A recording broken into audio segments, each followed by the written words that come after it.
الشیطان الرجیم بسم اللہ الرحمن الرحیم وبہ نستعین وهو خیر المعین وصلی اللہ علی سیدنا محمد وآلہ الطاہرین۔ اللهم صل على محمد وآل محمد۔ سیرت انبیاء علیہ السلام کے موضوع پہ گفتگو ہماری جاری تھی۔ سیرت اور تاریخ انبیاء علیہ السلام چونکہ نبوت ہمارے بنیادی اعتقادات میں سے ہے، اور جس کا نبوت کے اوپر عقیدہ موجود نہیں ہے وہ دائرہ اسلام میں موجود نہیں رہتا، دائرہ اسلام سے خارج ہو جاتا ہے۔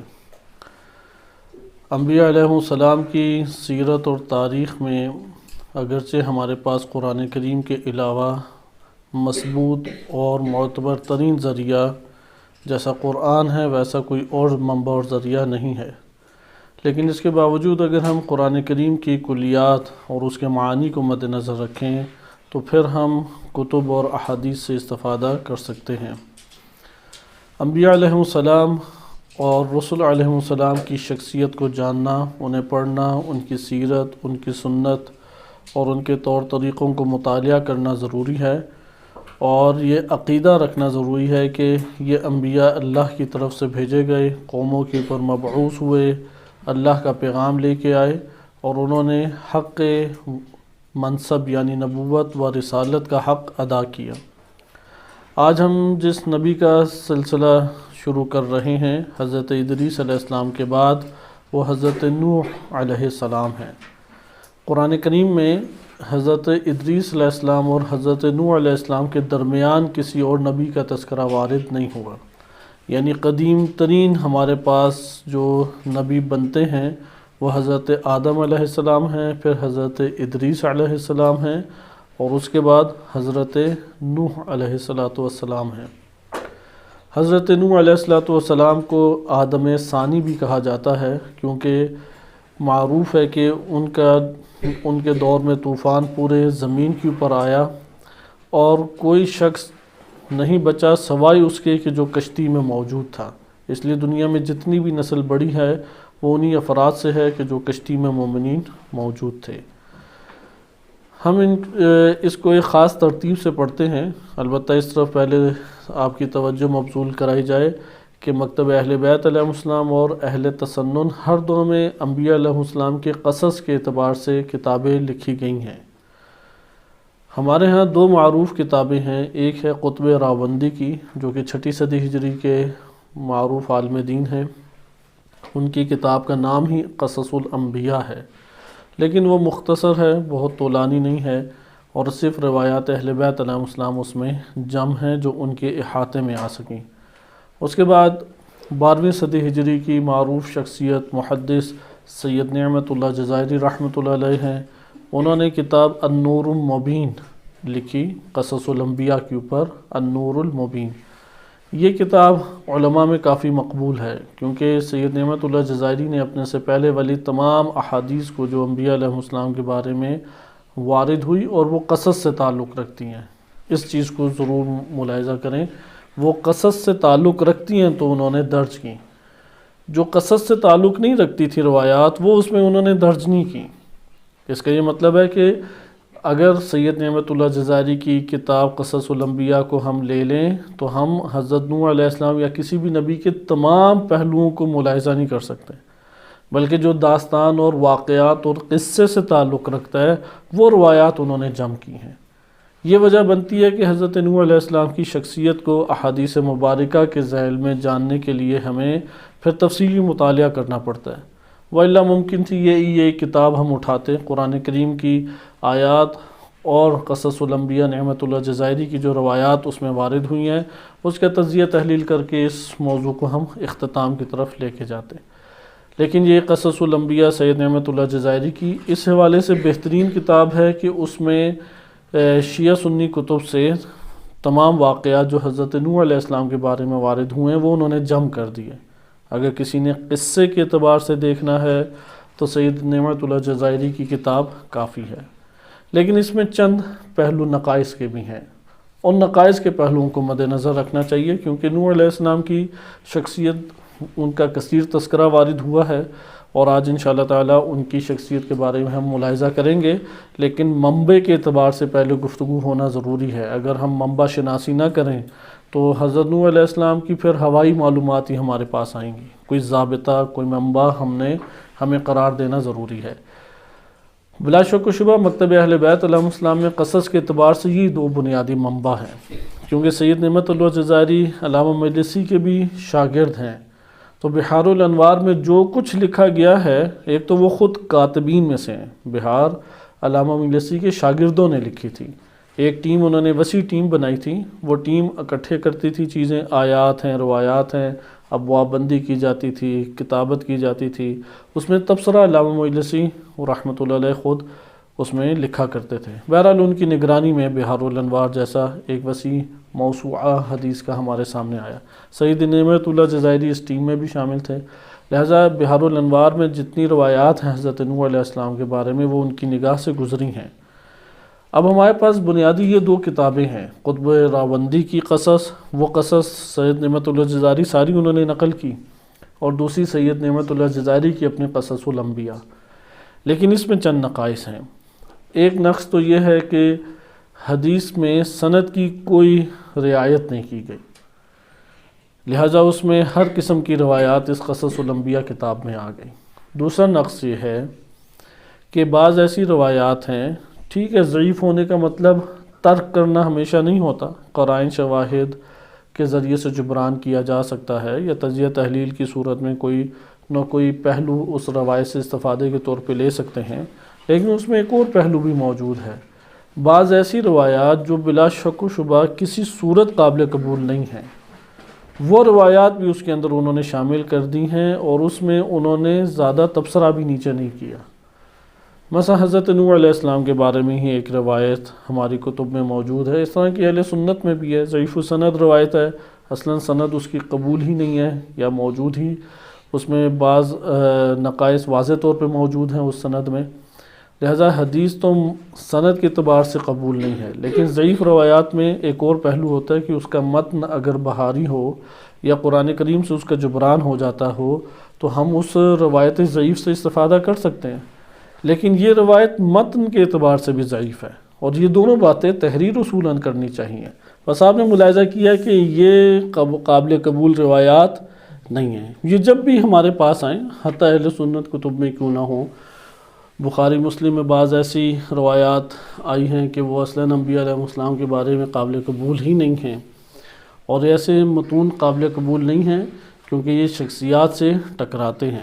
خلاصہ کلام یہ کہنا مقصود تھا کہ اس طرح کی روایات ہمارے لیے قابل قبول نہیں ہے۔ قصص الانبیاء میں ایک یہ نقص موجود ہے، یا اس طرح سے ایک اور روایت موسیٰ علیہ السلام کے بارے میں آئی کہ جس قیامت کے بارے میں قرآن میں آیات ہیں کہ باپ جو ہے وہ بیٹے سے بھاگ رہا ہوگا اور زوج زوجہ سے فرار کرے گا، اس طرح کی آیات ہیں۔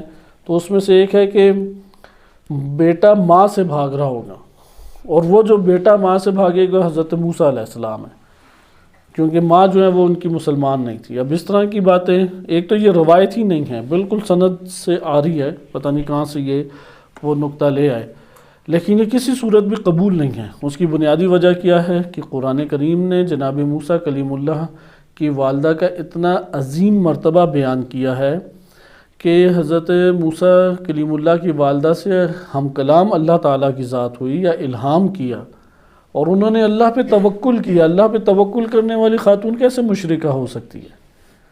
ایک تو روایت نہیں ہے، یہ کسی امام سے روایت نہیں ہے، لیکن لکھ دی ایک بات، لکھنی نہیں چاہیے تھی ایسی باتیں۔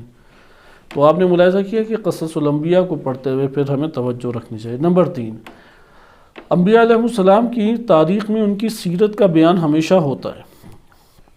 یہ جو سیرت کا بیان ہے، اس کے متعلق بھی روایات کو جمع کر دینا چاہیے تھا مختلف پہلوؤں کے اعتبار سے، جیسے نبی صلی اللہ علیہ وسلم کے متعلق مسلمانوں نے اہتمام کیا کہ آپ صلی اللہ علیہ وسلم کی ذاتی زندگی کا بیان، لباس کیسا ہوتا تھا، مسواک کیسے کرتے تھے، رات کو ان کی راتیں کیسے گزرتی تھی، دن کیسے گزرتے تھے، گھرانے کے ان کے مسائل، وہ ساری چیزیں مسلمانوں نے اسے رقم کیا۔ تو اس طرح سے انبیاء علیہ السلام کے اوپر بھی ایک کام ہونا چاہیے اور ان کی حالات زندگی کو لکھا جانا چاہیے۔ بہرحال یہ والا کام ابھی فی الحال ممکنہ ہوا ہو علمی طور پہ، لیکن نگاہوں سے نہیں گزرا۔ یہ تو شیعہ کتب کے حد تک آپ کے سامنے تذکرہ تھا۔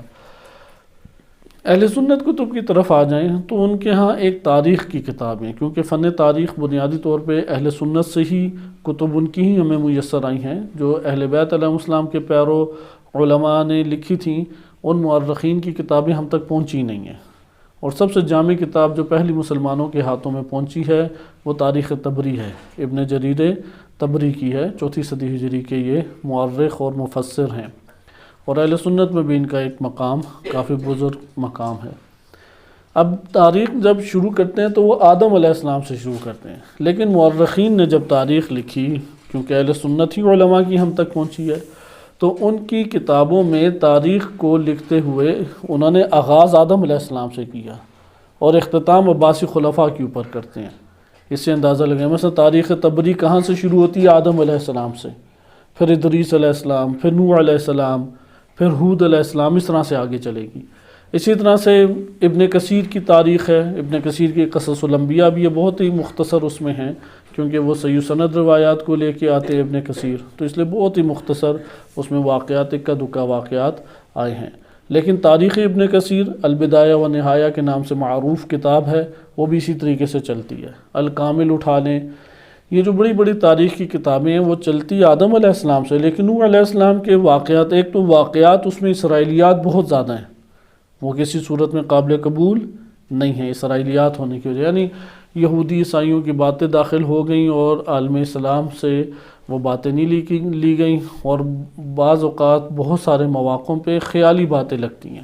جیسے ابھی میں نے یہ واقعہ سنایا کہ 3 بیٹے تھے، سام، حام اور یافث، تو حام اور یافث کے کس طرح سے انہوں نے اس کو نقل کیا ہے، تو یہ یقیناً قابل قبول بات نہیں ہے، اور نہ اللہ تعالیٰ نے اس طرح سے خلقت کی ہے۔ اللہ سبحانہ وتعالیٰ کی خلقت کے حکمتیں اپنی جگہ پر موجود ہیں، اور ظاہری جسم کے رنگ ڈھنگ سے تو کبھی بھی کوئی نہیں پہچانا جاتا، یہ تو روایات در روایات معتبر احادیث میں بھی ہیں اور آیات میں بھی ہے۔ لہذا یہاں آپ نے دیکھا کہ انبیاء علیہ السلام کے قصص کو پڑھنے کے لیے اور ان سے متعلق احادیث کو جاننے کے لیے بہت ضروری ہے کہ ہم اس کا اہتمام دقت کے ساتھ کریں۔ اس دقت ہی کے تقاضے کی وجہ سے ہم ایک خاص انداز میں چلیں گے حضرت نوح علیہ السلام کی شخصیت کو پہچاننے کے لیے، کیونکہ ہمارا مقصد نبی کی معرفت ہے، اور نبی کی معرفت کے لیے اہل بیت علیہ السلام نے، قرآن کریم اور اہل بیت علیہ السلام نے جو کہا ہے وہ ہمارے لیے سب سے اولویت رکھتا ہے، اور اس کے بعد وہ تاریخی واقعات کے جو ٹھیک شیعہ سنی دیگر کتب میں آئے ہیں، لیکن سیرت و شخصیات، یعنی جو تعارف قرآن نے کرایا ہے، جو تعارف ائمہ اہل بیت علیہ السلام نے کرایا ہے، اگر اس سے سازگار قبول ہے، وَإِلَّا وہ ہمارے لیے قبول نہیں ہے۔ حضرت نوح علیہ السلام کے ایک نسب ہمارے ہاں معروف ہے شیعہ سنی دونوں ہی کتب میں، اور نبی صلی اللہ علیہ وسلم کا نسب بھی اسی کے اوپر ختم ہوتا ہے۔ بہت سارے بزرگان نے اس نسب کو یاد بھی کیا ہے، اگرچہ ہمارے پاس شیعہ سنی دونوں کتب میں کوئی معتبر اتھینٹک کوئی ہمارے پاس سند نہیں ہے اس نسب کے اوپر جو رسول صلی اللہ علیہ وسلم کا پیچھے کی طرف آتا ہے اور آدم علیہ السلام پہ ختم ہوتا ہے، یا نوح علیہ السلام سے پھر ان کے والد، پھر ان کے والد، اور اس طرح سلسلہ چلتا ہے۔ لیکن چونکہ وہ نسب شہرت علماء میں رکھتا ہے، اختلاف بھی شیعہ سنی علماء میں اس حوالے سے خاص نہیں پایا جاتا، سوائے ابراہیم علیہ السلام کے والد کے مورد پہ، کہ ابراہیم علیہ السلام کے والد آیا آذر تھے یا طارق تھے، تو طارق بھی واقع وارد ہوا ہے، لیکن چونکہ مکتب تشیع کی اکثریت اس بات کی، یعنی جمہور فقہا، محدثین، مفسرین اس بات کے قائل ہیں کہ ابراہیم علیہ السلام کے والد طارق تھے جو کہ وفات پا گئے تھے، اور ان کے چچا نے ان کو پالا بوسا تھا، تو چچا کو اب کہا گیا ہے۔ کئی جگہوں پہ اب کہا جاتا ہے، قرآن کریم سے قرائن بھی ایسے موجود ہیں ہمارے پاس، تو وہاں پہ ابراہیم بن آذر نہیں کہنا چاہیے بلکہ ابراہیم بن طارق کہنا چاہیے، لیکن اہل سنت مجموعی طور پہ اس بات کے قائل ہیں کہ ابراہیم علیہ السلام کے والد آذر تھے، اور طارق اور آذر ایک ہی نام، ایک ہی بندے کے 2 نام ہیں۔ بہرحال وہ اپنی جگہ پہ بحث کریں گے۔ یہاں پہ جو سند ہے یہ چونکہ شہرت علماء میں یہ سلسلہ نسب رکھتا ہے، اس شہرت کی وجہ سے ایک نو ہمارے لیے قابل قبول ہے۔ حضرت نوح علیہ السلام ان کا جو نسب چلا وہ اس طرح سے ہے کہ نوح بن لمک، لام میم کاف، قینچی والی نہیں، کھڑی کاف، نوح بن لمک بن متوشلخ۔ اس کے اعراب مختلف ہیں، کوئی ثابت شدہ اعراب نہیں ہے۔ اب آپ کیونکہ عربی زبان کا یہ لفظ ظاہرہ نہیں لگتا، میم تے واو شین لام خے، میم تے واو متو یا متو، متو شلخ یا شلخ، جو بھی اس میں پڑھ سکتے ہیں، شین لام خے۔ نوح بن لمک بن متوشلخ بن اخنوخ، یہ حضرت ادریس علیہ السلام ہے، اخنوخ بن یارد بن محلائیل بن قینان بن انوش بن شیس بن آدم، یعنی آدم علیہ السلام کی تقریباً 8ویں نسل بنتے ہیں۔ مثلا آدم کے بیٹے شیس 1، شیس کے بیٹے انوش 2، ان کے بیٹے قینان 3، قینان کے بیٹے محلائیل 4، یارد 5 یا یارد 5، اخنوخ 6، متوشلخ 7 اور لمک 8۔ 8ویں نسل سے حضرت نوح علیہ السلام آئے ہیں، آدم علیہ السلام کی۔ اور بعض نے ذکر کیا ہے کہ آدم علیہ السلام اور نوح علیہ السلام کے درمیان 1260 سالوں کا فاصلہ ہے، 1260 سالوں کا، یعنی آدم علیہ السلام کی ولادت اور نوح علیہ السلام کی ولادت کے درمیان 1260 سالوں کا فاصلہ ہے۔ خلاصہ کلام کہ نوح علیہ السلام کے والد تھے لمک، اور ان کے جو والد تھے یعنی دادا وہ متوشلخ تھے، اور ان کے بارے میں وارد ہوا ہے کہ یعنی متوشلخ جو عنوان سے جو نام ہے تاریخ یعقوبی میں وارد ہوا ہے کہ وہ بھی اللہ کے نبی تھے یا حجت تھے، اور ان کے بزرگ کلمات ذکر کیے گئے ہیں۔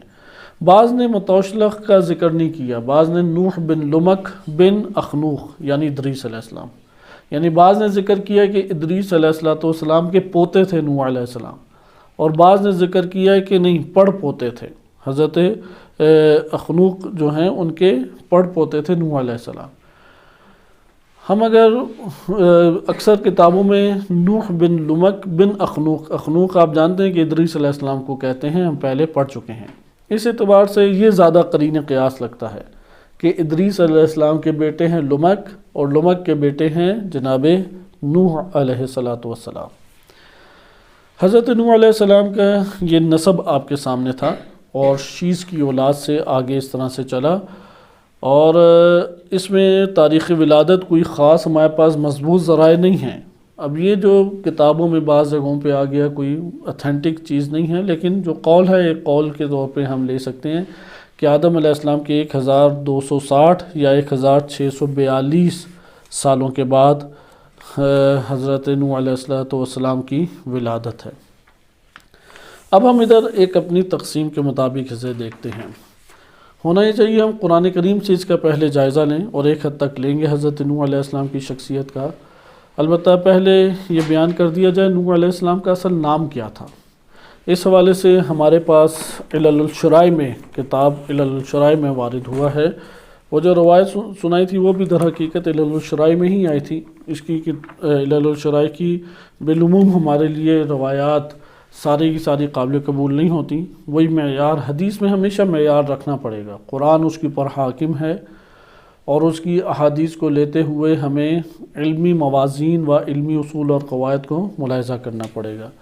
اس میں باب نمبر 20 ہے علل الشرائع میں، العلہ التی من اجلها سمی نوح نوحا، کہ اس باب میں وہ سبب بیان کیا گیا ہے کہ نوح علیہ السلام کو جس کی وجہ سے نوح کہا جاتا تھا۔ تو اس میں بیان کیا گیا ہے پہلی روایت امام صادق علیہ السلام سے، کل روایات 3 ہیں۔ اب نام کے اعتبار سے دیکھیں، کیونکہ ہم نسب تو جان چکے نوح علیہ السلام کا، تاریخ ولادت بھی جان چکے کہ حضرت آدم علیہ السلام کی ولادت یا ان کی زمین پہ اترنے کے مثلا اتنے سال، 1260 سال بعد یا 1642 سال بعد وہ پیدا ہوئے۔ امام صادق علیہ السلام فرماتے ہیں، میں خلاصے کے طور پہ پہلے بیان کر دوں، 3 نام وارد ہوئے ہیں، عبد الغفار، عبد الملک اور عبد الاعلی۔ شیخ صدوق رحمۃ اللہ علیہ نے بڑی خوبصورت اس میں تحلیل کی ہے۔ انہوں نے بیان کیا کہ اصل میں نام ایک ہی ہے، لیکن اللہ کی طرف عبد کے اعتبار سے غفار، ملک، اعلیٰ کون ہے؟ اللہ تعالیٰ کے اسماء ہیں، تو اصل میں عبداللہ یا عبدالغفار آپ کوئی بھی کہہ سکتے ہیں، یعنی اللہ کا بندہ، یہ اصل نام تھا، تو اسی اعتبار سے نام مختلف ان کے ہو گئے۔ روایت میں وارد ہوا کان اسم نوح عبد الغفار، اس نوح علیہ السلام کا نام کیا تھا؟ عبد الغفار، یہ ہمارے ہاں معروف قول ہے، عبد الغفار نام تھا، یعنی مغفرت کرنے والے کا بندہ، کثرت سے جو مغفرت کرتا ہے اس کا عبد۔ وَإِنَّمَا سُمِّيَ نُوحًا لِأَنَّهُ كَانَ يَنُوحُ عَلَى نَفْسِهِ، کیونکہ وہ اپنے آپ کے اوپر بہت انہوں نے نوحہ اور گیری آہوزاری کیا تھا، اس وجہ سے ان کا نام نوح پڑ گیا۔ بالفاظ دیگر نوح لقب ہے نہ کہ نام ہے۔ اگلی روایت دیکھیں، اگلی روایت بھی امام صادق علیہ السلام سے، اس میں ہے کہ کان اسم نوح عبد الملک وَإِنَّمَا سُمِّيَ نُوحًا لِأَنَّهُ بَقَى 500 سنہ، 500 سنہ کہ عبد الملک نام تھا، لیکن انہیں نوح اس لیے کہا جاتا ہے کیونکہ 500 سال وہ روتے رہے، 500 سال حضرت نوح علیہ السلام روتے رہے۔ نمبر 3، تیسری روایت دیکھیں، اس میں امام صادق علیہ السلام سے وارد ہوا کان اسم نوح عبد الاعلیٰ، ان کا نام عبد الاعلیٰ تھا، وَإِنَّمَا سُمِّيَ نُوحًا لِأَنَّهُ بَقَى 500 عامٍ، کہ وہ عبد الاعلیٰ نام تھا لیکن اس لیے نوح کہا گیا انہیں چونکہ وہ 500 سال روتے رہے۔ یہ ساری کی ساری روایات اصل میں حقیقی نام کے اوپر متفق ہیں، اور اس میں وہ ہے عبودیت کے ساتھ انہیں اضافت دی گئی ہے، عبد کی آگے اللہ کے اسماء میں سے کسی اسم کی طرف اضافت دی گئی ہے۔ یہ نام تھا حضرت نوح علیہ السلام کا۔ بعض جگہوں پہ عبد السلام بھی وارد ہوا ہے، بعض جگہوں پہ عبد السلام بھی، لیکن ائمہ علیہ السلام کی روایات میں آپ نے 3 نام دیکھ لی، بعض جگہوں پہ عبد السلام بھی ان کا نام وارد ہوا ہے۔ حضرت نوح علیہ السلام کس جگہ رہتے تھے؟ ہمارے ہاں روایات ہیں، اس سے یہ معلوم ہوتا ہے کہ حضرت نوح علیہ السلام عراق میں جہاں آج کوفہ ہے اس مقام پہ زندگی بسر کیا کرتے تھے۔ اس موضوع پہ انشاءاللہ تعالی احادیث بھی آئیں گی۔ لہٰذا حضرت نوح علیہ السلام کی جائے سکونت کیا تھی؟ یہ کوفہ تھی، اور اس کے اوپر دلیل امیر المومنین علیہ السلام کے جوار میں قبر مبارک حضرت نوح علیہ السلام کا ہونا بھی ہے، اور اسی طریقے سے جو احادیث عذاب کے بارے میں آئی ہیں حضرت نوح علیہ السلام کے دور میں، طوفان نوح کا، وہ بھی اس میں بھی یہ روایات وارد ہوئی ہیں۔ حضرت نوح علیہ السلام کی زندگی میں ان کی کیا شکل و صورت کے بارے میں کیا وارد ہوا ہے، اس حوالے سے ہم تھوڑا دیکھتے ہیں کہ ان کی شکل و صورت کیا وارد ہوئی ہے۔ بعض احادیث میں اس طرح سے بیان ملتا ہے، اور یہ طبرسی نے وہب بن منبہ سے نقل کیے، امام معصوم سے روایت نہیں ہے، اور آپ یہ کہہ سکتے ہیں کہ اہل سنت طریق سے یہ وارد ہوا ہے، لیکن ہمارے پاس ایک ہی یہ قول وارد ہوا ہے کہ جس میں حضرت نوح علیہ السلام کی ظاہری شکل و صورت کا بیان وارد ہوا ہے، وَإِلَّا ان کی شکل و صورت کا بیان شیعہ سنی دیگر کتب میں کہیں پر بھی وارد نہیں ہوا۔ ذکر کیا گیا ہے کہ ادریس علیہ السلام کے پاس آئے، وَكَانَ إِلَى الْأُدْمَى، یعنی سیاہ رنگ کی طرف، گندمی رنگ تھا، کاملاً سیاہ رنگ نہیں تھا، لیکن وہ گندمی رنگ کہ گندمی رنگ بعض اوقات سفیدی کی طرف مائل ہوتا ہے، جسے آپ اپنے پاکستان میں گورا رنگ کہتے ہیں۔ ایک گورا رنگ ہے جو غربی ہمارے ہاں انگریز جسے کہتے ہیں، وہ بہت ہی گورا ہوتا ہے۔ ایک وہ گورا رنگ ہے کہ جو ہمارے عرب میں، ایران میں، پاکستان میں، اس سرزمین میں یعنی سینٹرل ایشیا میں پایا جاتا ہے۔ یہ گندمی رنگ ہے حقیقت میں، لیکن سفیدی مائل گندمی رنگ۔ اور ایک آپ نے پنجاب میں دیکھے ہوں گے کہ جنہیں سانولا کہتے ہیں، یہ گندمی رنگ ہی ہے، لیکن یہ گندمی رنگ سیاہی کی طرف مائل ہے۔ ائمہ علیہ السلام کی سیرت میں بھی حلیہ مبارک ہم پڑھ چکے ہیں، بعض ائمہ علیہ السلام کی رنگت گندمی ہوتی تھی سفیدی کی طرف مائل، جیسے نبی صلی اللہ علیہ وسلم کی یہی رنگت تھی کہ گندمی رنگ تھا ان کا اور سفیدی کی طرف مائل تھے۔ اور ہمارے ہاں بعض اہل سنت کتب میں بھی آیا کہ امیر المومنین امام علی علیہ السلام کاملاً رسول صلی اللہ علیہ وسلم سے چونکہ مشابہ تھے، اس لیے یہی رنگت ان کی بھی تھی۔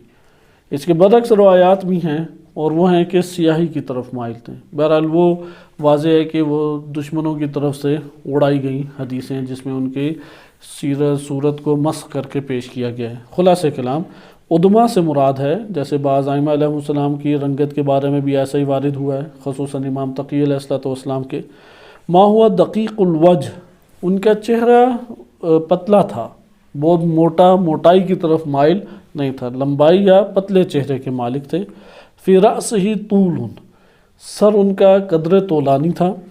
عظیم العینین، آنکھیں بڑی بڑی تھیں۔ دقیق الساقین، اور ان کی پنڈلیاں پتلی تھیں۔ طویلا جسیما، لمبے تھے اور بھاری بھرکم تھے، یعنی ان کے جسم کی مناسبت سے ہی ان کے جسم کے اوپر گوشت پوست تھا۔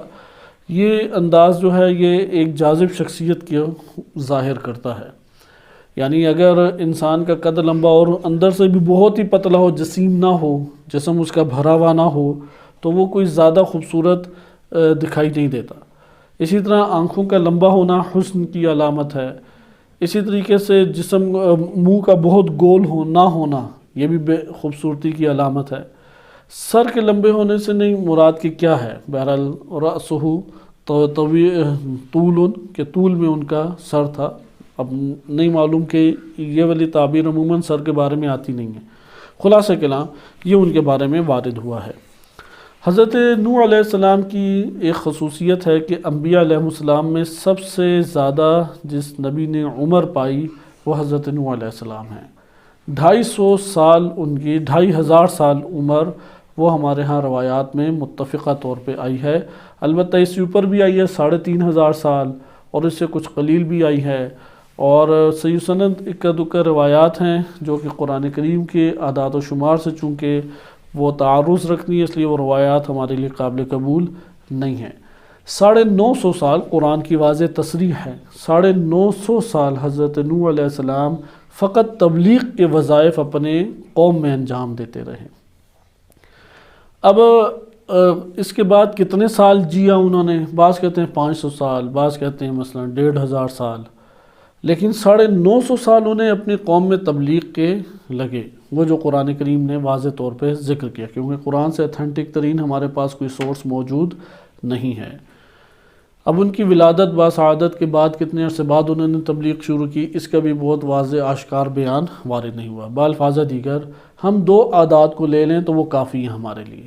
پہلا عدد ہے کہ تبلیغ کا دورانیہ 950 سال ہے، اس کے بعد عذاب آیا اور شرک اور کفر اور نفاق سے یہ زمین پاک ہو گئی، اور کشتی سے خالص مومنین نے زمین کے پر قدم رکھا، اور پھر انسانی آبادی شروع ہوئی۔ نمبر 2، ان کی عمر مبارک 2500 سال، یہ عدد جو مشترکہ طور پہ ہمیں اکثر علماء میں معروف عدد ملتا ہے کہ کم سے کم 2500 سال وہ زندہ رہے۔ حضرت نوح علیہ السلام کی یہ آپ نے چند اوصاف دیکھے۔ قرآن کریم میں صرف سورہ بقرہ، بڑی صورتوں میں سے سورہ بقرہ ہے، اس میں حضرت نوح علیہ السلام کا تذکرہ نہیں ہے۔ سورہ بقرہ ہے اور سورہ معاہدہ ہے، بقیہ تقریباً ساری بڑی بڑی صورتوں میں حضرت نوح علیہ السلام کا تذکرہ وارد ہوا ہے۔ ہم اگلے درس میں وہ خصوصیات دیکھیں گے، صرف ہم ان خصوصیات کی فہرست پڑھیں گے، کیونکہ ایک کثیر قرآن کریم میں کثیر آیات میں ان کا تذکرہ وارد ہوا ہے۔ تقریباً 28 صورتوں میں قرآن کریم کے ان کا تذکرہ وارد ہوا ہے۔ 28 صورتوں کو ہمارے لیے پڑھنا ممکن نہیں ہے، لیکن یہ ہمارے لیے ممکن ہے کہ ہم ان 28 صورتوں میں وہ خصوصیات دیکھ لیں کہ جو خصوصیات نوح علیہ السلام کی شخصیت کی بیان کی گئی۔ ایک تو ان کی قوم کے اعمال بیان کیے گئے ہیں، ایک ان کا مبارزہ بیان کیا گیا، ایک ان کی شخصیت کا بیان ہے۔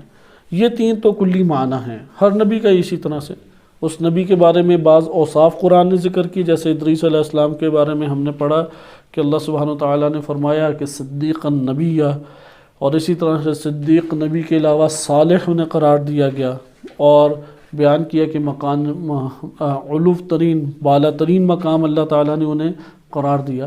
ہر نبی کے اوصاف قرآن نے کوئی نہ کوئی پہلو ذکر کیا ہے، لہٰذا ان کا بھی تذکرہ اللہ نے اوصاف کے حوالے سے کیا ہے۔ دوسرا، قوم جس سے ٹکرائے اس کا تذکرہ قرآن نے کیا ہے۔ تو یہ تو ہم کلی طور پہ دیکھیں گے، لیکن وہ فہرست انشاءاللہ اگلے درس میں پڑھیں گے، وقت ہمارے پاس ابھی قلیل ہے۔ قرآن کریم نے اب آئے شخصیت نوح علیہ السلام۔ شخصیت نوح علیہ السلام کو ابتدا میں جاننا ضروری ہے، تاکہ یہ والی جو روایات آپ نے دیکھا، اس طرح کی قومیت اور ملیت کے اوپر مشتمل متعدد روایات ہیں، اگر سب کو جمع کریں کوئی 30-40 کے قریب ممکن ہے بن جائیں، جتنے بھی ضعیف ہیں، منقول ہیں، منسوب ہیں، سب کو لے آئیں، کیونکہ صحیح سند کوئی روایت قومیت کے بارے میں نہیں ہے۔ دین اسلام قومیت کے اوپر مشتمل نہیں ہے۔ انما اکرمکم عند اللہ ان اکرمکم عند اللہ اتقاکم، قرآن کا ضابط ہے۔ اللہ کے نزدیک تم میں سے سب سے زیادہ باعزت اور محترم انسان کون ہے؟ جو متقی ہے۔ اس لیے ملیت اور قومیت کے اوپر تقسیم درست نہیں ہے۔ اس کی ہمارے پاس دوسری دلیل بھی قرآن کریم کی صورتوں کے نام ہیں۔ آپ دیکھیں قرآن کریم نے کیا، جتنی صورتیں ہیں ان کے نام وہ عرب زبان والوں کے ہیں یا عرب شخصیات کے ہیں؟ بس آپ دیکھیں قرآن میں حضرت ابراہیم علیہ السلام ہیں، عرب نہیں ہے ابراہیم علیہ السلام۔ اسی طرح قرآن میں لقمان ہیں، لقمان تو تھے ہی افریقہ سے۔ اسی طریقے سے آپ دیگر موضوعات کے اوپر قرآن میں آ جائیں، سورہ سبا ہے، سبا جو ہے چلو آج کے دور میں وہ عرب شمار ہو جاتی ہے مملکت، لیکن آپ بالعموم دیکھیں قرآن کریم نے قومیت کی بنیادوں کے اوپر صورتوں کے نام ہی نہیں رکھے، ورنہ لقمان کا تذکرہ نہ ہوتا۔ اسی طریقے سے آپ آئیں اصحاب کہف ہے، سورۃ الکہف، کہف تو عرب نہیں تھے، ان سب بندوں کے اوپر قرآن نے ایک پوری سورہ نازل کر دی۔ اس لیے قرآن ملیت اور قومیت نہیں، یہ بلکہ بعض علماء نے اچھا اس کے اوپر تبصرہ کیا ہے کہ مختلف خطوں سے تذکرہ قرآن نے لکھ کے یہ بات بیان کر دی، قرآن جہانی ہے، نہ کہ ایک خطے کے لیے ہے۔ اصحاب کہف یورپ کے تھے، یورپ سے تعلق ان کا تھا، یعنی موجودہ روم آج بھی یورپ میں ہی آتا ہے، سینٹرل یورپ ایک قسم کا بن جاتا ہے وہ۔ اسی طرح سے لقمان افریقہ سے تھے۔ اسی طریقے سے ابراہیم وہ تینوں بر اعظم سے ہی تعلق رکھتے ہیں۔ ابراہیم علیہ السلام جناب ہاجر کو لے کے آئے افریقہ سے، سارہ جو تھی وہ ان کے لیے موجود تھی، ان کے اپنے خاندان سے ممکن ہے کہا جا سکے۔ فلسطین سائٹ پہ وہ آباد ہوئے یا عراق میں آباد ہوئے۔ تو اسی طرح قرآن کریم نے حضرت موسیٰ علیہ السلام کا تذکرہ کثرت سے کیا۔ موسیٰ علیہ السلام بنی اسرائیل سے تھے، لیکن مصر کا تذکرہ ہوا، اور مصر کے حوالے سے سورہ یوسف پوری کی پوری نازل ہوئی۔ تو ایک جہانی قرآن کریم میں موجود ہے کہ 3 بڑے خطوں کو قرآن نے گھیرا ہے۔ آپ آج بھی اگر زمین کو ملاحظہ کریں، 3 ہی بڑے حصے ہیں زمین کے، بقیہ چھوٹے چھوٹے حصے ہیں ان بڑوں کے مقابلے میں۔ سب سے بڑا جو ٹکڑا ہے زمین کا وہ ایشیا کہلاتا ہے، وہ اوپر نیچے ایک ساتھ تقریباً متصل ہے، سب سے بڑا حصہ۔ دوسرا بڑا حصہ وہ آپ کو افریقہ دکھائی دے گا، اور افریقہ کے اوپر ہی یورپ دکھائی دے گا۔ لہٰذا ان تینوں خطوں کی باتوں کو اور شخصیات کو قرآن نے ذکر کیا ہے۔ تو یہ بات تو ہمارے لیے واضح ہو گئی کہ یہ ملیت اور قومیت کے اوپر تقسیم بندی یہ درست نہیں ہے۔ حضرت نوح علیہ السلام کی شخصیت کو پہچانے، انبیاء اور ائمہ علیہ السلام نے حضرت نوح علیہ السلام کی شخصیت کو بہت بلند طور پہ بیان کیا ہے، اور ہمارے اصحاب ائمہ علیہ السلام میں بھی بزرگ شخصیات رہی ہیں۔ نوح بن ایوب ہیں، یا اہل سنت میں بھی بعض نوح نامی راوی موجود رہے ہیں، یعنی عالم اسلام میں یہ نام باقاعدہ رکھا جاتا رہا ہے۔ حضرت نوح علیہ السلام کا شخصیت کے لیے ہم، کیونکہ قرآن میں 28 صورتوں میں جب تذکرہ وارد ہوا ہے تو چند منٹوں میں بات چیت نہیں کی جا سکتی، لیکن اتنا بیان کیا جا سکتا ہے کہ اللہ تعالیٰ نے خود اس شخصیت کے اوپر سلام بھیجا، سلام علی نوح، یا قرآن نے حضرت نوح علیہ السلام کے نام پر پوری سورہ نازل کی، اور ان صورتوں میں سے جن میں تذکرہ طویل طور پہ تقریباً پوری سورہ میں ہی حضرت نوح علیہ السلام کا ہی تذکرہ چلا۔ ساری صورتیں آپ دیکھتے ہیں قرآن کی ایسی نہیں ہیں۔ حضرت یوسف علیہ السلام کی سورہ بھی ایسی ہے کہ اس میں 90% حضرت یوسف علیہ السلام کا ہی تذکرہ ہے، نوح علیہ السلام کا بھی یہی ہے۔ یا قرآن کریم نے ان کو رسول کے طور پہ متعارف کرایا، حضرت نوح علیہ السلام کو نبی کے طور پہ متعارف کرایا، اور بیان کیا کہ اللہ سبحانہ و تعالیٰ نے کس قدر ان کا ایک استقبال اور ایک احترام بجا لائے ہیں۔ لہذا یہ چند آپ کے سامنے آیات، 1-2 آیات ہی ابھی پڑھی گئی ہیں، بقیہ آیات انشاءاللہ تعالیٰ آپ کے سامنے حضرت نوح علیہ السلام کی بیان کی جائیں گی۔ مثلا ایک ہو گیا اللہ تعالیٰ نے سلام بھیجا، سلام علی نوح۔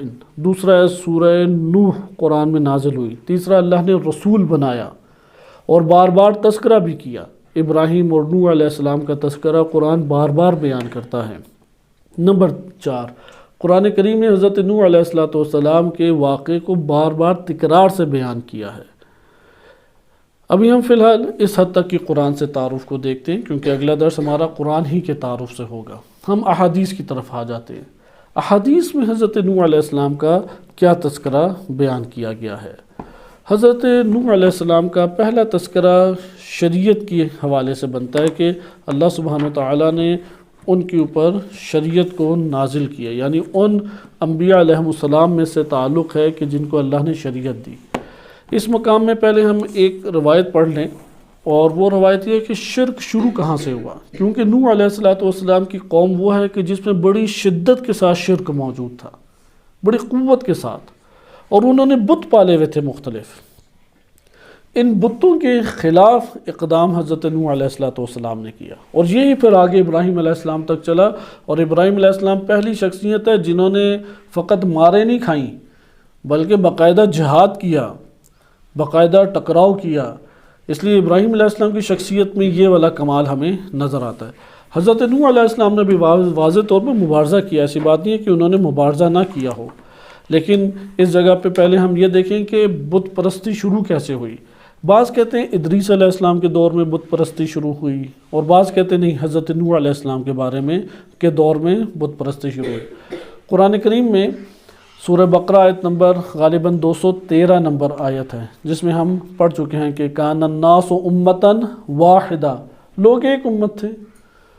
فبعث اللہ نبیین والمرسلین، نبیین مبشرین ومنذرین، پھر اللہ نے انبیاء کو بھیجا، کس طرح سے؟ مبشر اور منذر بنا کے۔ اس کی تفسیر میں ہم تفصیلاً پڑھ چکے ہیں کہ اس سے پہلے وہ لوگ بڑے سلامتی کے ساتھ رہتے تھے، بڑے امن کے ساتھ رہتے تھے، اللہ کی معصیت انجام نہیں پاتی تھی، مگر یہ کہ جو قلیل طور پہ معصیت انجام پاتی تھی، جو حجت الہی یا نبی خدا ہوتے تھے، اس جگہ پہ وہ اس مسئلے کو ڈیل کر لیا کرتے تھے۔ جیسے قابیل نے جناب حابیل کو جب قتل کر دیا تو اس مسئلے کو وہاں پہ ہی حل کیا گیا، لہٰذا شریعت کے طور پہ قانون سازی کی ضرورت نہیں پڑی۔ شریعت یعنی معاشرے کے اندر قانون سازی، انسان کی انفرادی زندگی اور اجتماعی زندگی ہر دو پہلوؤں کے اعتبار سے قانون سازی کا بیان۔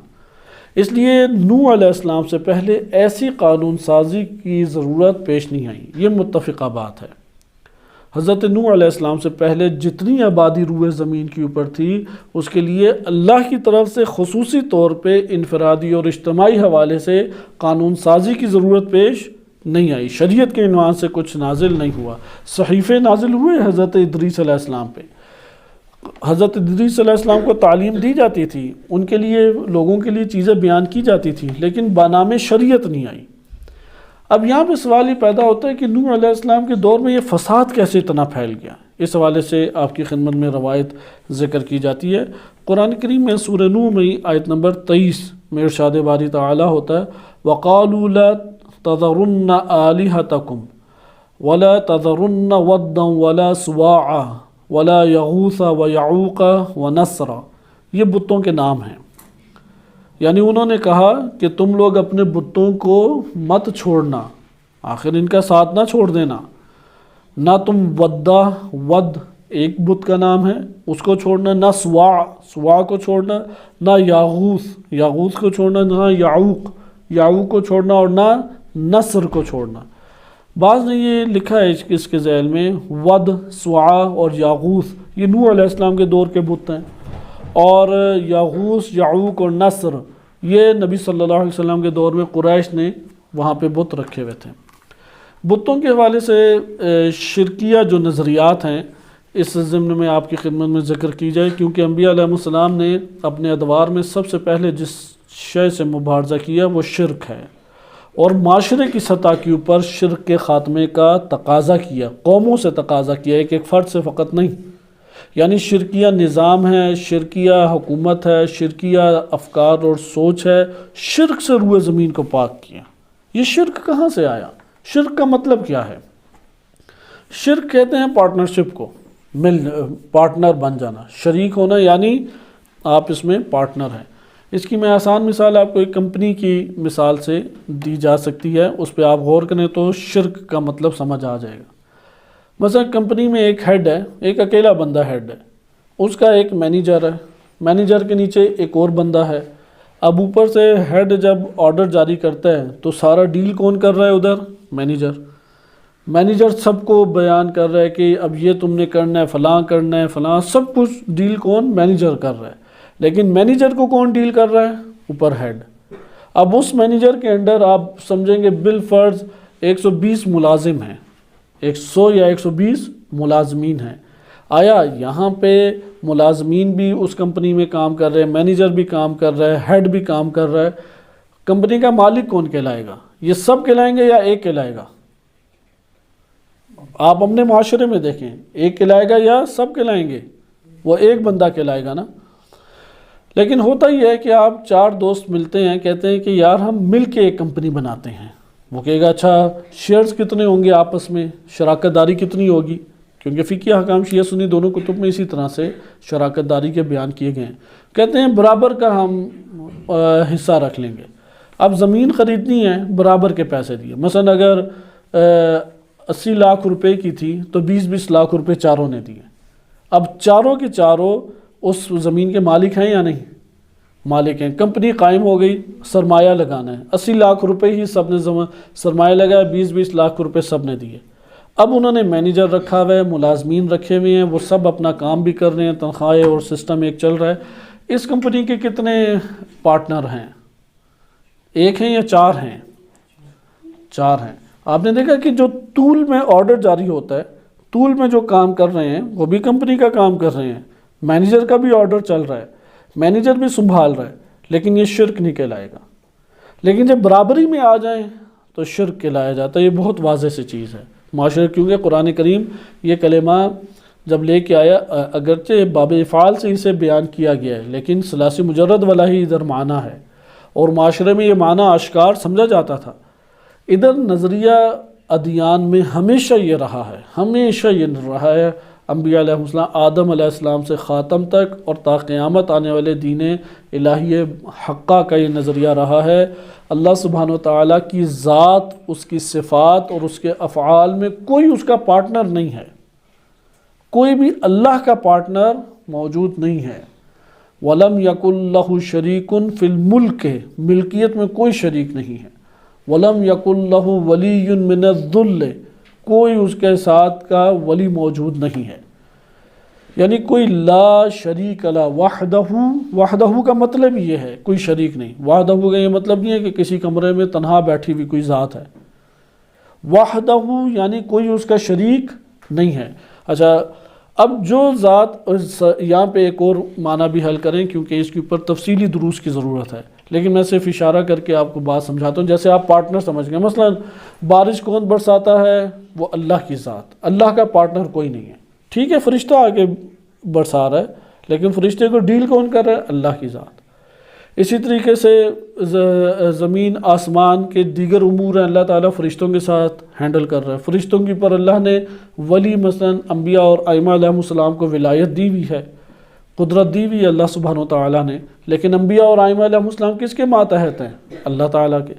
ہو نہیں سکتا کہ کوئی نبی یا کوئی امام یا کوئی فرشتہ یا کوئی اور ہستی جسے اللہ تعالیٰ نے کوئی قدرت دی ہو، وہ کوئی عمل انجام دے دے اور اللہ سبحانہ وتعالیٰ کی دی ہوئی قدرت اور حکم اور حاکمیت ادھر نہ موجود ہو۔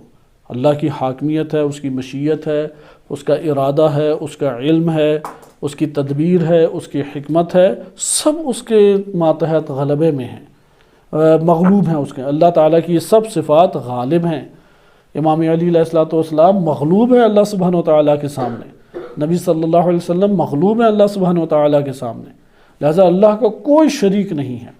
وَلَمْ يَكُنْ لَهُ كُفُوًا أَحَدٌ، ایک بھی اللہ کی مانند نہیں ہے۔ یعنی جس طرح سے صفات، ذات، افعال، وہ جو سٹیٹس اللہ کا ہے وہ کسی کو نہیں نصیب ہو سکتا، وہ کسی کو نہیں مل سکتا۔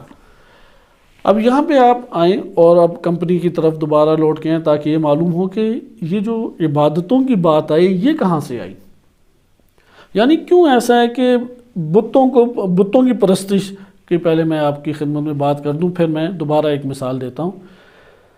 اب مشرکین جو تھے، مشرکین ایسا نہیں ہے کہ اللہ کو مانتے نہیں ہیں، وہ اللہ کو مانتے ہیں، کہتے ہیں اللہ ایک ہے، اسی نے سب کو خلق کیا ہے، لیکن وہ یہ کہتے ہیں یہ جو بت ہمارے سامنے پڑا ہوا ہے، اللہ نے مثلا اولاد دینے کی سب قوت اسے دے دی ہے، اب خود فارغ ہو کے اللہ تعالیٰ نعوذ باللہ بیٹھ گئی، اس لیے وہ اولاد لینے کے لیے اس کی پرستش کرتی ہے، اس کی پوجا کرتی ہیں، اس کی منت سماجت کرتے ہیں، التماس کرتی ہیں یہ اولاد دے دیں۔ ایک اور بت قائم کر دیا، اس نے بارش برسانی ہے، کہ اللہ بارش نہیں برساتا، کہا اللہ ہی برساتا تھا، لیکن اللہ نے اس بت کو ساری چیزیں دے دی۔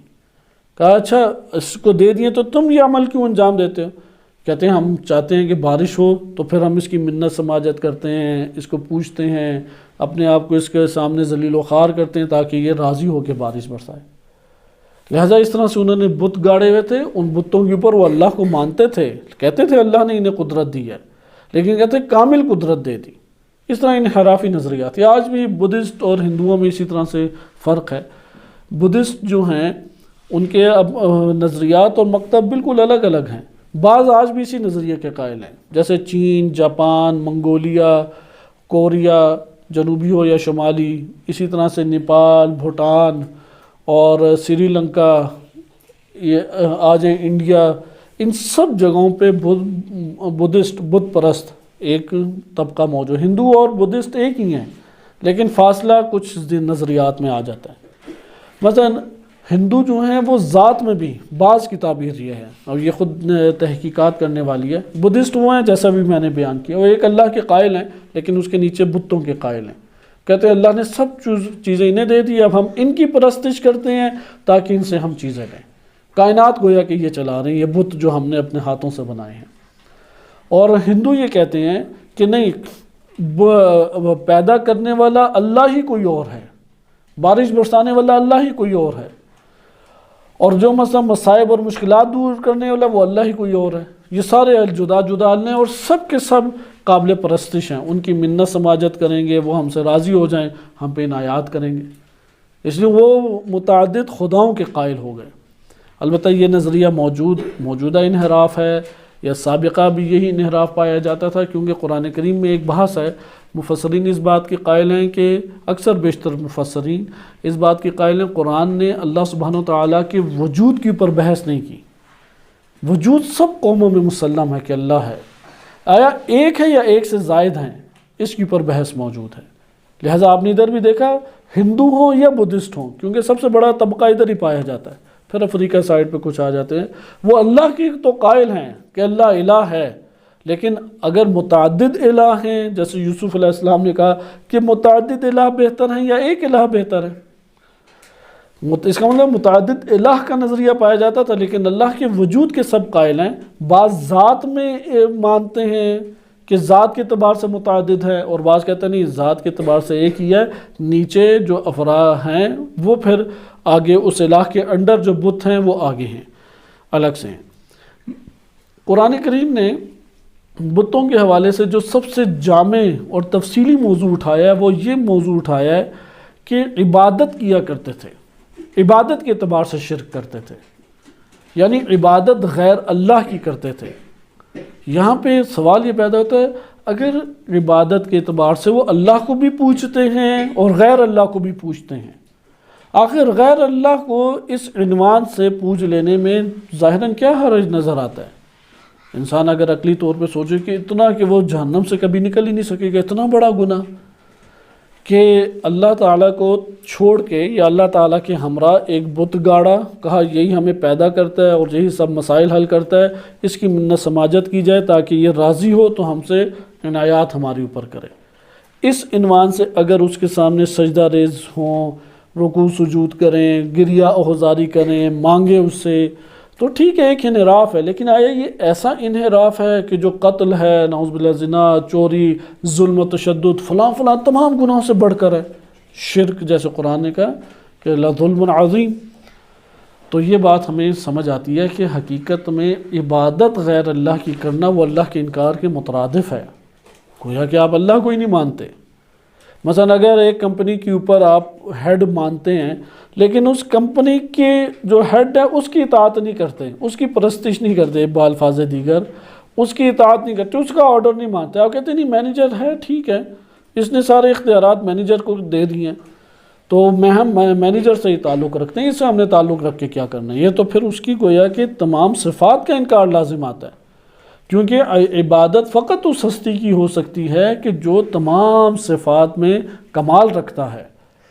یہ مطلب تھوڑا تفصیل کا محتاج ہے، لیکن اس میں ادھر ہم خلاصے کے طور پہ اتنی ہی مقدار اس کی لیں گے کہ زیادہ تر جو شرک ہوا ہے وہ عبادت میں شرک ہوا ہے، اگرچہ اور پہلوؤں سے بھی نقائص تھے، نبی خدا کو اگر کوئی نہ مانے کافر ہے، کفر اس نے کیا، دائرہ اسلام سے خارج ہے، اللہ کی کتاب کا انکار کر دیا اور اللہ کی تعلیمات کا انکار کر دیا، دائرہ اسلام سے آستہ خارج ہے، قیامت کا انکار کر دیا، دائرہ اسلام سے خارج ہے۔ اور بھی اسباب ہیں، لیکن اس کو بہت بڑا کر کے دکھایا۔ اس کی وجہ یہ ہے کہ یہ اساس ہے، اگر کوئی اسے ہی نہیں تسلیم کرتا، نبی کو کہاں سے کرے گا، قیامت کو کہاں سے کرے گا؟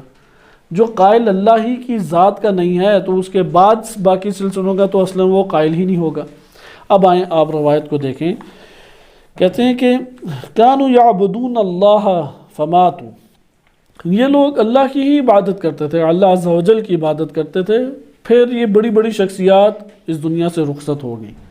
یعنی نوح علیہ السلام لے لیں یا ادریس علیہ السلام، اختلاف ہے، بعض کہتے ہیں ادریس علیہ السلام کے دور میں بت پرستی شروع ہوئی اور بعض کہتے ہیں نوح علیہ السلام کے دور میں بت پرستی شروع ہوئی۔ ہم نے بھی جو واقعہ پڑھا اس میں آپ نے دیکھا کہ جابر تھا، ظالم تھا، ادھر یہ نہیں دیکھا کہ وہ بت پرستی کرتا تھا۔ یہ ضرور آیا کہ ادریس علیہ السلام کے دور میں ایک ظالم جابر تھا، وہ اپنے آپ کو ہی حاکم سمجھتا تھا، یعنی نبی خدا کے مقابلے میں تھا اور لوگوں پہ بے تحاشا ظلم کرتا تھا اور شہوت ران تھا۔ یہ خصوصیات آئی ہیں، اس لیے نوح علیہ السلام کے دور میں شرک شروع ہوا، یہ بات تھوڑی مضبوط لگتی ہے۔ اور پھر ادریس علیہ السلام اور نوح علیہ السلام کے درمیان کسی نبی کا تذکرہ بھی ہمیں نہیں ملتا۔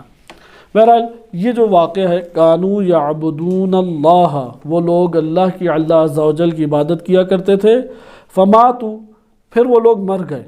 اب وہ بڑے عظیم افراد تھے، جیسے آج بھی آپ بزرگان دیکھیں کہ ان کی تاثیر ہے، خاندانوں کے جھگڑے ان سے ختم ہوں، ہدایت لوگوں نے ان سے حاصل کی ہو، بڑی شرافت اور صبر و تحمل سے گزر بسر ان کا ہوا ہو، لوگ بھی ان سے محبت کرتے ہوں، پھر آپ نے کوئی کرامات بھی ان کی دیکھ لی ہوں تو لوگ بہت متاثر ہوتے ہیں۔ لہٰذا جب وہ مر گئے، فضج قومہم، تو ان کی قوموں نے بڑا شور شرابہ کیا، اتنی نیک پاکیزہ ہستیاں چلی گئیں، بڑی شدید محبت کرتے تھے۔ وشق ذلک علیہم، یہ ان کے اوپر بڑا دشوار گزرا، اتنی بہترین اور بڑی بڑی اور اہمیت کی حامل شخصیات وہ چلی گئی ہیں۔ فجاءہم ابلیس لعنہ اللہ، اللہ ابلیس پہ لعنت کرے، وہ پھر ان کے پاس آیا۔ ابلیس بڑے طریقے سے آتا ہے۔ فقال لہم، آ کے کہا، اتخذ لکم اصناما علی صورہم، میں تمہیں ان کی صورتوں کے اوپر مشتمل بت بنا کے دیتا ہوں۔ وہ بت پرستی نہیں کرتے تھے، کہتے ہیں تم ان کی صورتیں بنا لو، اتنی محبت ہے، انہیں دیکھو، دیکھ کے تھوڑا سا اپنے دل کے اندر سکون بھی تم حاصل کرو گے، کیونکہ تصویریں نہیں بنانے آتی تھی۔ تو آغاز بت پرستی کا تصویریں بنانے سے ہوا۔ اس لیے آج بھی اگر آپ فتاویٰ پڑھیں تو فتاویٰ میں اس کی حوصلہ افزائی تصویریں بنانے کی نہیں ہوئی۔ مجسمے کے اوپر تو اختلاف ہے، آیت اللہ سیستانی کا واضح فتویٰ ہے کہ اگر پورا کامل مجسمہ کسی ذی روح کا بنانا حرام ہے شرعاً، ناقص بنانا جو ہے وہ ایک الگ مسئلہ ہے، لیکن پورا مجسمہ بنانا حرام ہے۔ اس لیے فقہا میں یہ بھی آج بھی بحث ہے۔ بہرحال اس نے مجسمہ بنایا اور تصویر کشی کی اس کے اوپر۔ فتنظرون الیہم، وہ اس صورتوں کو دیکھتے تھے، وتأنسون بہم، اور ان سے مانوس ہو گئے ان صورتوں کو دیکھ دیکھ کے۔ ہوتا ہے نا کوئی ہمارے گھروں میں بھی مر جائے، اس کی بڑی سی تصویر لگا کے ہم ادھر لگا دیتے ہیں، پھر اسے دیکھ کے اسے یاد کرتے ہیں، باتیں کرتے ہیں، اور پھر زندگی میں پتہ نہیں نمازیں پڑھی ہو نہ پڑھی ہو، وہ مر کے تو اولیاء اللہ بن جاتا ہے، خوابوں میں بھی سفید رنگ میں کپڑے پہنے ہوئے آئے گا، کچھ نیک چیزیں ہی دے رہا ہوگا ہمیشہ، تو لوگ سمجھتے ہیں یار بڑا نیک پرہیزگار تھا، پیچھے پتہ نہیں وہ والی برزخی صورت بھی نہیں ہونی کہ جو ہمیں خواب میں نظر آ رہی ہے، کیونکہ قبر میں تو اصل صورت ہوگی، یہ والی صورت ہی نہیں ہوگی۔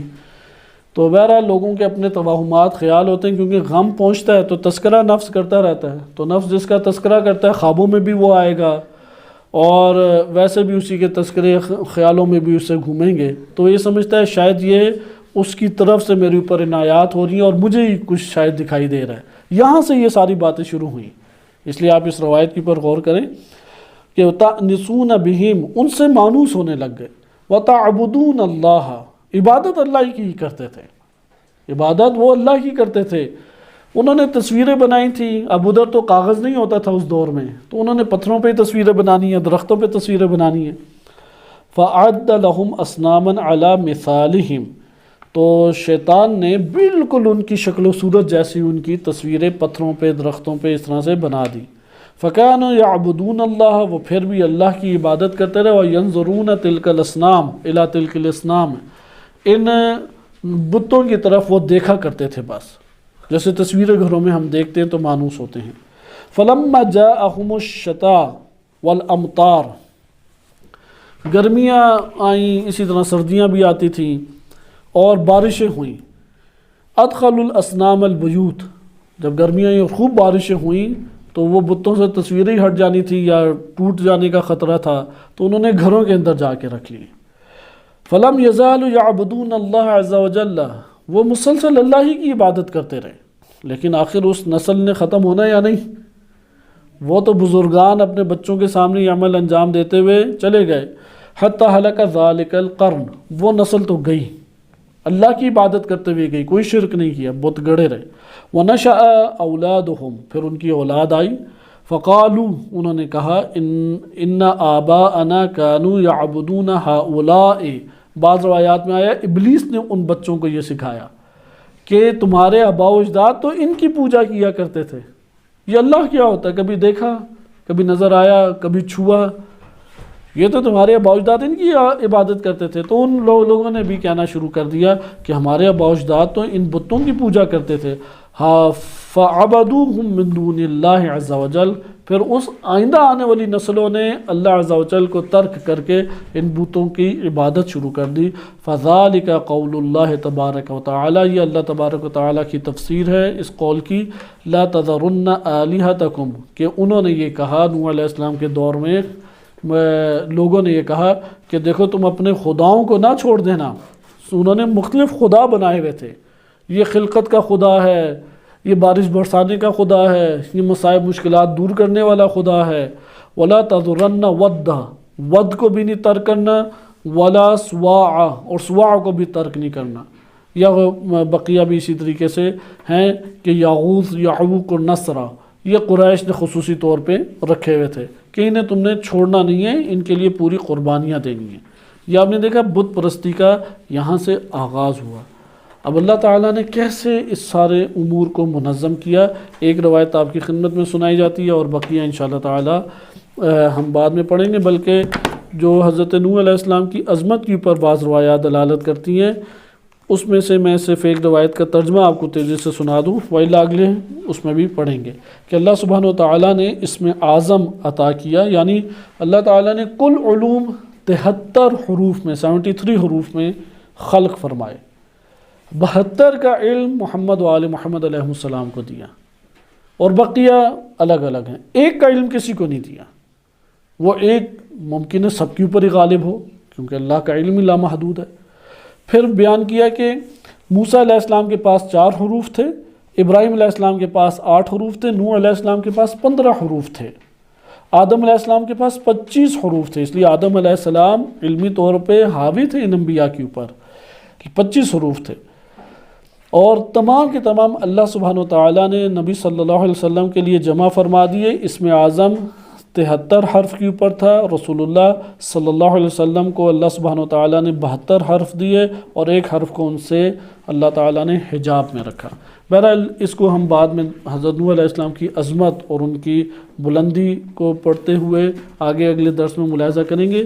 یہ روایت مختصر سی اس کو ملاحظہ کریں کہ جو حضرت نوح علیہ السلام کی شریعت کے حوالے سے کہ اب جب یہ بت انہوں نے گاڑ دیے اور سارے بتوں کی پوجا کرتے تھے، تو اللہ تعالیٰ نے کس طریقے سے نوح علیہ السلام کی طرف آیات اتاری۔ حضرت نوح علیہ السلام کا اولو العزم پیغمبروں میں شمار ہوتا ہے، یہ ایک اور خصوصیت ہے قرآن میں، صرف 5 انبیاء اولو العزم ہیں۔ قرآن کی آیت ہے فَاصْبِرْ كَمَا صَبَرَ اولو العزم مِنَ الرُّسُلِ، کہ جس طرح دیگر 5 اولو العزم رسول تھے، رسول آپ بھی ان کی طرح سے صبر کریں۔ سورہ احقاف آیت نمبر 35 ہے۔ تو امام معصوم فرماتے ہیں، امام صادق علیہ السلام، کہ یہ 5 کون ہیں؟ یہ صحیح سند روایت ہے کہ امام معصوم فرماتے ہیں نوح، امام صادق علیہ السلام، نوح پہلے ہیں اولو العزم، دوسرے ابراہیم، تیسرے موسیٰ، چوتھے عیسیٰ و محمد صلی اللہ علیہ وآلہ وعلیہم۔ تو راوی کہتے ہیں سماع بن مہران، کیف صاروا اولو العزم، یہ اولی العزم کیسے بنے؟ تو بیان فرمایا امام نے، لِأَنَّ نُوحًا بُعِثَ بِكِتَابٍ وَشَرِيعَةٍ، نوح علیہ السلام کو جب اللہ نے اس قوم کے اندر مبعوث کیا تو ان کو کتاب بھی دی اور شریعت بھی دی۔